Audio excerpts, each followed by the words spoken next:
Assalamualaikum warahmatullahi wabarakatuh. Kami dari grup G2 ingin menyampaikan tajuk yang berkait sejauh manakah hak asasi diperjuangkan. Okey, ahli kumpulan kami terdiri daripada Nur Farhana Iwani binti Ahmad Faizal, nombor matrik D20311 3082. Seterusnya Muhammad Iskandar Zulkarnain bin Muhammad Nasir D203129115. Seterusnya Nur Hazikah binti Muhammad Khairun D203122996. Seterusnya Fairuzatul Salwa binti Muhammad Hanif D203131899. Seterusnya Muhammad Rafi Hanif bin Afrizal D19311754. Untuk pengenalan, iaitu hak asasi manusia sejagat ialah prinsip atau norma moral kerana berkait rapat dengan tentang kualiti aset pola minda untuk piawaian tingkah laku manusia tertentu dan sentiasa dilindungi di dalam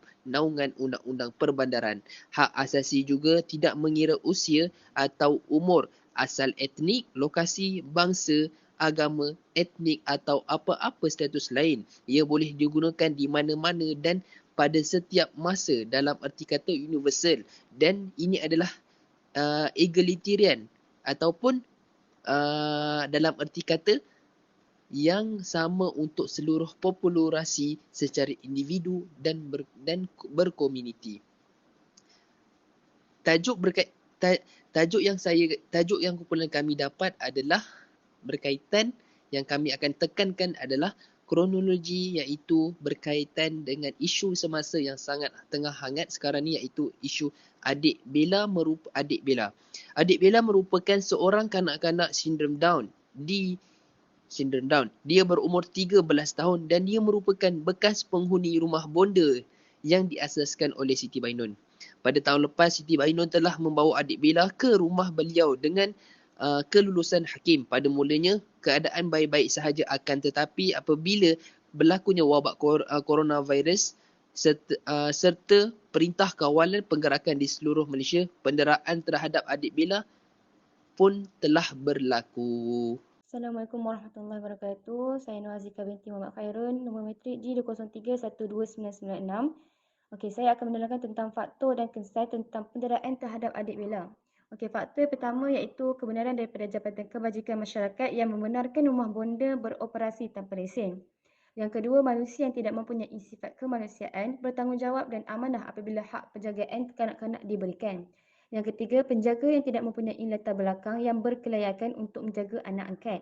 Dan yang keempat, saksi yang terlibat tidak berani untuk membuka mulut bagi mempertahankan kanak-kanak istimewa tersebut. Okey, seterusnya tentang kesan, iaitu yang pertama, memberi kecederaan atau trauma dari segi fizikal dan emosi kepada mangsa, memberi kesan yang buruk kepada anak-anak yang berada di rumah asuhan tersebut, dan akhir sekali menjadikan masyarakat semakin takut untuk mempercayai badan kebajikan masyarakat seperti panti asuhan yang menempatkan kanak-kanak istimewa dan lain-lain. Seterusnya saya akan serahkan kepada sahabat saya. Langkah mengatasi masalah tersebut ialah ibu bapa dinasihatkan untuk berhati-hati apabila memilih atau mengambil pengasuh kanak-kanak atau penjaga untuk memastikan pekerja yang diambil bertanggungjawab. Selain itu, memastikan kanak-kanak atau penjaga di bawah jagaan pekerja yang dipercayai supaya keselamatan kanak-kanak maupun orang tua dalam keadaan selamat dan terjamin. Di samping itu, ibu bapa perlu memastikan nama penuh pengasuh, latar belakang dan rujukan yang berkaitan sebelum mengambil mereka bekerja supaya tiada kekeliruan maupun penipuan yang berlaku ketika pengasuh bekerja. Seterusnya, ibu bapa perlu mengambil berat tentang pemilihan pusat penjagaan kanak-kanak yang didaftar dengan penjaga yang terlatih.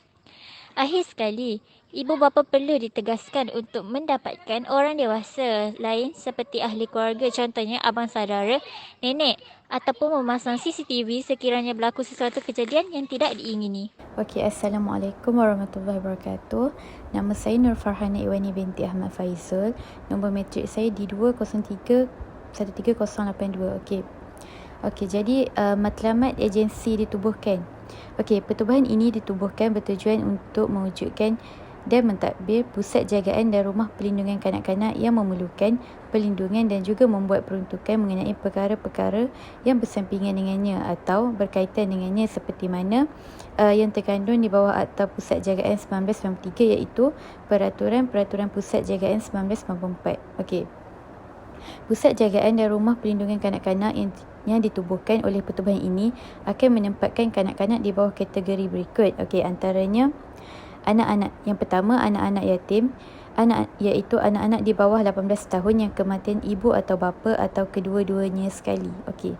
Yang kedua, anak-anak dari ibu tunggal yang tidak berupaya untuk memberi penjagaan sempurna kepada anak-anak tersebut disebabkan faktor-faktor kemiskinan, kesihatan, kecacatan fizikal atau mental atau sebab-sebab lain yang dirasakan munasabah oleh jawatan kuasa. Okey. Jabatan Kebajikan Masyarakat bertindak sebagai final agency bagi pengeluaran perakuan pendaftaran rumah kebajikan. Ini bermakna sebelum suatu perakuan itu dikeluarkan, kelulusan dari agensi-agensi teknikal yang lain perlu diperolehi. Okey. Contoh dia yang berdaftar dengan Suruhanjaya Syarikat Malaysia iaitu SSM ataupun pendaftaran pertubuhan iaitu ROS. Okey, jadi saya serahkan kepada sahabat saya. Okey, jadi baik. Saya akan terangkan bahagian kesimpulan. Nama saya Muhammad Iskandar Zulkarnain bin Muhammad Nasir. Nombor matrik D20312915. Okey, baik. Jadi antara kesimpulan yang dapat kami simpulkan ialah Jabatan Kebajikan Masyarakat JKM perlu meningkatkan penyelidikan mengenai latar belakang penjaga atau Kementerian Pembangunan Wanita, Keluarga dan Masyarakat wajib mengambil tindakan dalam mengkaji kelayakan seseorang untuk mendapatkan hak penjagaan anak angkat terutamanya kanak-kanak istimewa. Yakni kemungkinan boleh pihak jabatan boleh bekerjasama dengan pihak universiti untuk mengambil lepasan atau graduan daripada contohnya khusus pendidikan awal kanak-kanak. Seterusnya, Jabatan Kebajikan Masyarakat yakni JKM perlu melakukan lawatan berkala ke rumah penjaga atau rumah atau pusat jagaan kanak-kanak bagi mengetahui status kebajikan anak angkat tersebut. Contohnya berkala mungkin setiap bulan berapa kali untuk lawatan dan sebagainya telah ditetapkan jadual. Mungkin boleh bagi buat check up bagi kanak-kanak tersebut dan mengetahui kesihatan kanak-kanak dan sebagainya. Seterusnya yang dapat kami simpulkan, individu maupun golongan profesional yang diamanahkan untuk menggalas jawatan, contohnya seperti pembangunan wanita, peguam, ketua, perlu menjalankan amanah dengan bersungguh dan telus, tidak seperti pahat dengan penukul. Yakni setiap individu yang telah diberi amanah perlu bertanggungjawab dengan amanah yang diberi itu dengan melakukan kerja, kerana kerja dan amanah yang ditugaskan itu akan dipersoalkan kelak di akhirat, dan tidak perlu hanya tunggu campur tangan pihak atasan baru nak bertindak kerana takut hilangnya jawatan yang dipegang. InsyaAllah itu saya. Seterusnya saya serahkan kepada sahabat saya, saudara Rafiq. Alhamdulillah, akhirnya kita pun sudah ingin melabuhkan tirai perbincangan berkaitan hak asasi manusia. Di sini saya akan selitkan beberapa panel yang kami akan jemput, iaitu Syukri, iaitu adalah daripada Fakulti Pengajian Islam, iaitu pembantu lecturer.